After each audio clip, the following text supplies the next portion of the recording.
I wanted to talk about Trump employee number 5. We have covered on the channel before with much interest the classified documents case that Trump has been under. To give you the gist of what happened, since we still don't have access to everything, but we have a general idea of what happened. Donald Trump, during the end of his presidency, as he was trying to find whatever, Connect 4 or code or whatever solution he could try to manufacture, contrive of, create to keep him in power, it was all falling apart. They sunk his battleship and he's sinking. And as the ship is sinking, as it's going down, that is when he starts grabbing different classified documents. And classified documents, according to the National Archives, just kind of disappear. And so over the next year, the classified documents are missing. They don't know where they are at the National Archives. And so they approach Donald Trump and they say, hello, Mr. Trump.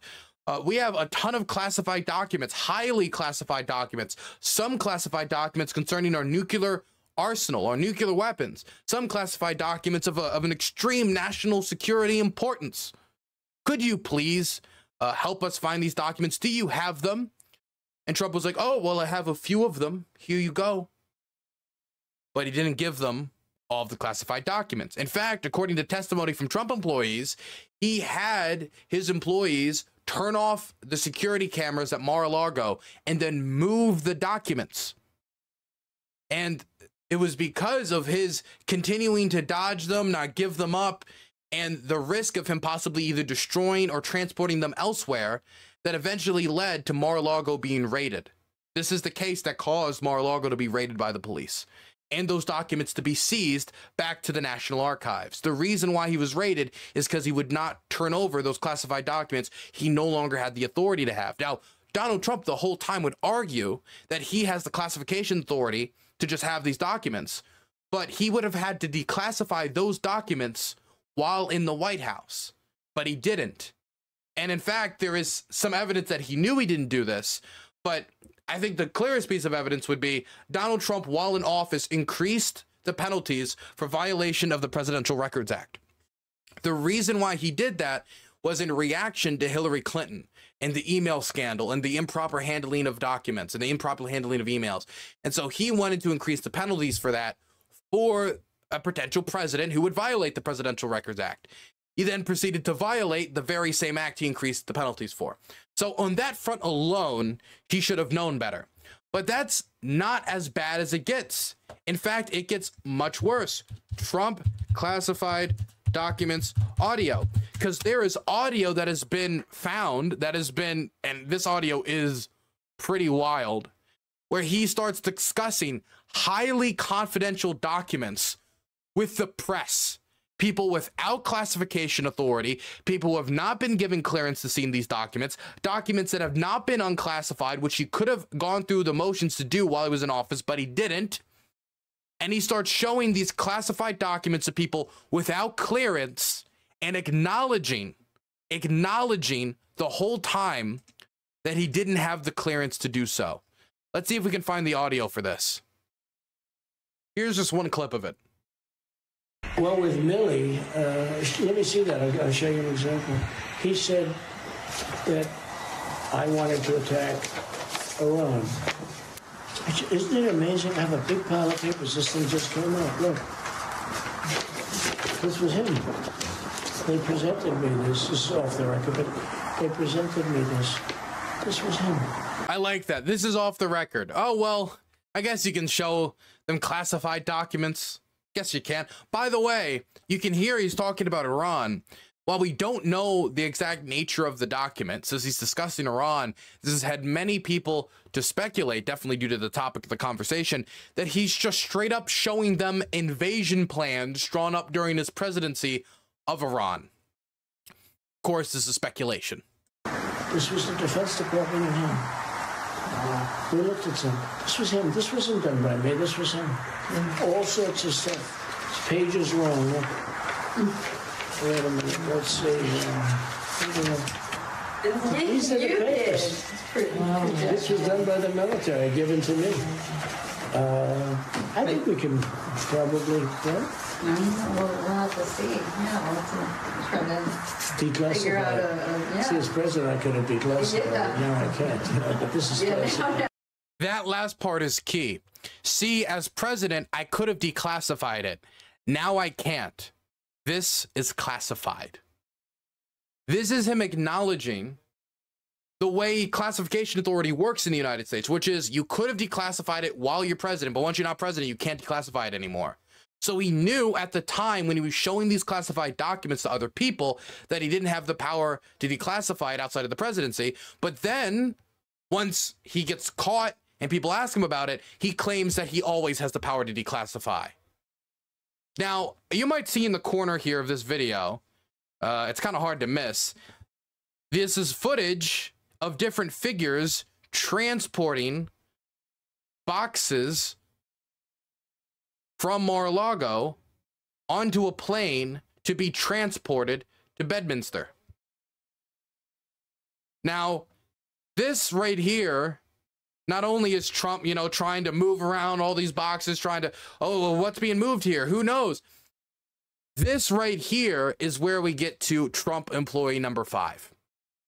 Because he helped unknowingly, according to him, move the classified documents that Trump did not have the authority to have.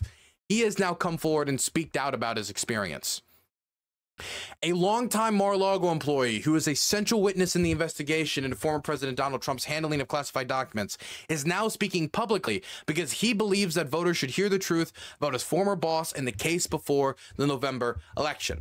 Brian Butler, who is referenced as Trump employee number 5 in the classified documents indictment brought by special counsel Jack Smith, told CNN in an exclusive interview that he doesn't believe the criminal case against Trump is a witch hunt as the former president has claimed.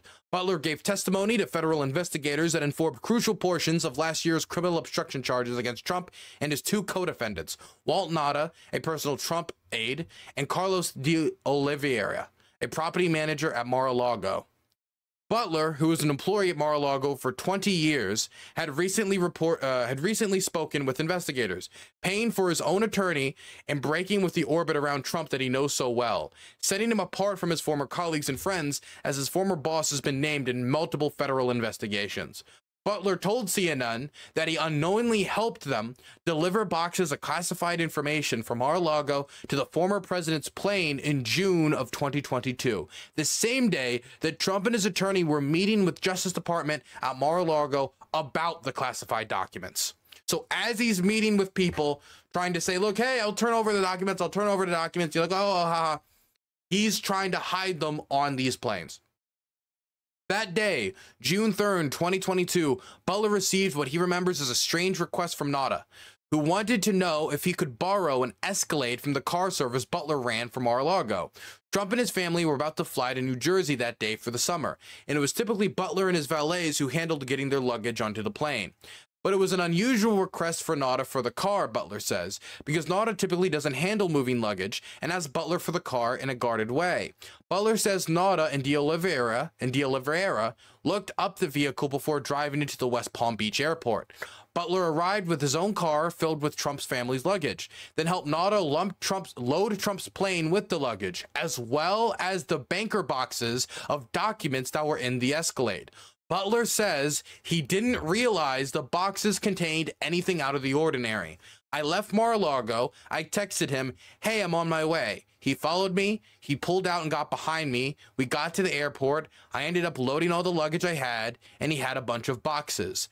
They were the boxes that were in the indictment, the white banker's boxes. That's what I remember loading. Now, there is a 26-minute interview with this guy. I don't think I want to watch the full thing. I think that'd be a little much. So I just wanted to show, I think, some key moments. Here is one here that I thought was particularly interesting, talking about an Australian billionaire who bought classified information from Donald Trump about Russian and U.S. submarines. Were there ever any instances when you were still working there that you witnessed where Trump was, in your view, carelessly throwing around national security information? You know, it's really, stood out to me, but in, I believe it was April of 2021, there was a member, Anthony Pratt, who he was coming, he flew in the night before. He's an Australian billionaire. He finishes his meeting with the former president, gets in the car, and his chief of staff says, "How did the meeting go?" Pratt, without saying, just says, "He told me," and it would be, you know, U.S. military, you know, classified information of what he told him about Russian submarines and U.S. submarines. And that's really all I remember hearing, and I went, what? You know, I'm thinking this. I'm in the car, I'm like, did I just hear that? So it wasn't like, oh, the meeting went well, we talked about it. Was, he went straight to the point. He told me that the U.S. subs and with the Russian subs and, you know, something that would more than likely, in my mind, be classified.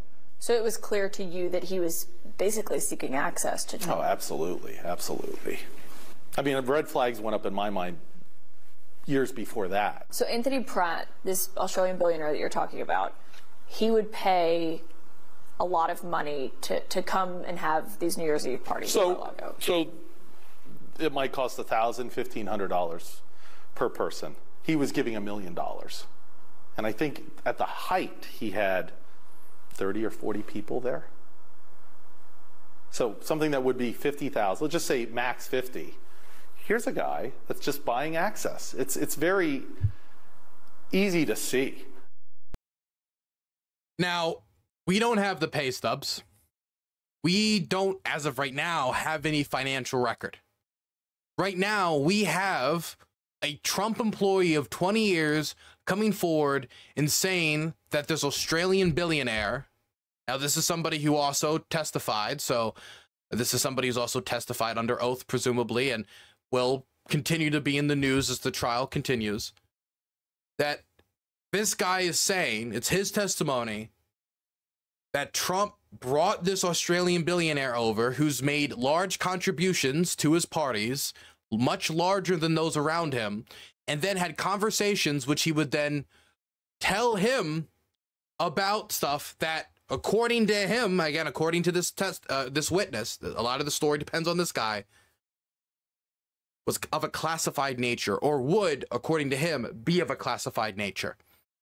Now, I do think this story would be notable, no matter what, even though we don't have 100% evidence for sure that this happened, or like footage or photographs or pay stubs, and we're going to have to wait to see if more evidence comes forward now that he's kind of blowing the whistle on this a little bit. But we have the audio of Trump showing people classified information that he's acknowledging on tape is classified information.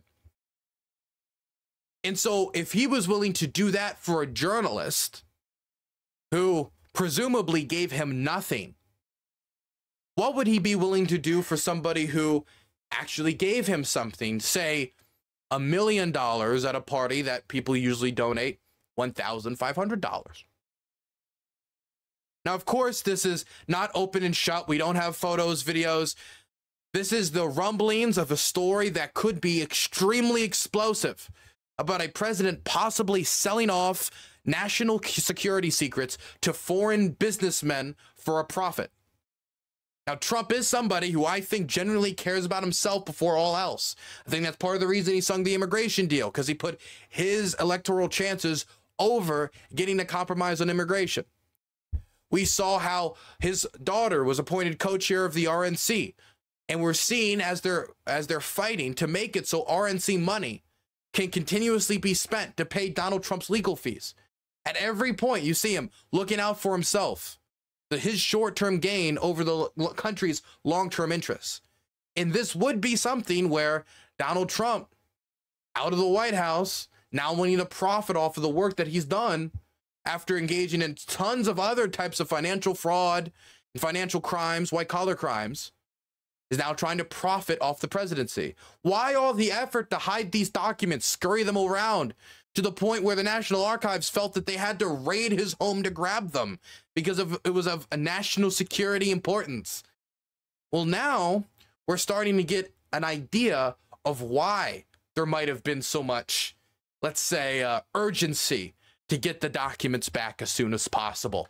If Trump was just showing them to random reporters, and reportedly, according to one of his staff members, one of 20 years, one that's already talked to authorities and is now talking to CNN, possibly selling access to American nuclear submarine secrets. Hopefully this will get front page on the New York Times and not page 4 under old. That'd be good. Because when Donald Trump said Russia could do whatever the hell they want, that got page 4. So hopefully, possibly selling off of American nuclear secrets can get a little bit more than page 4.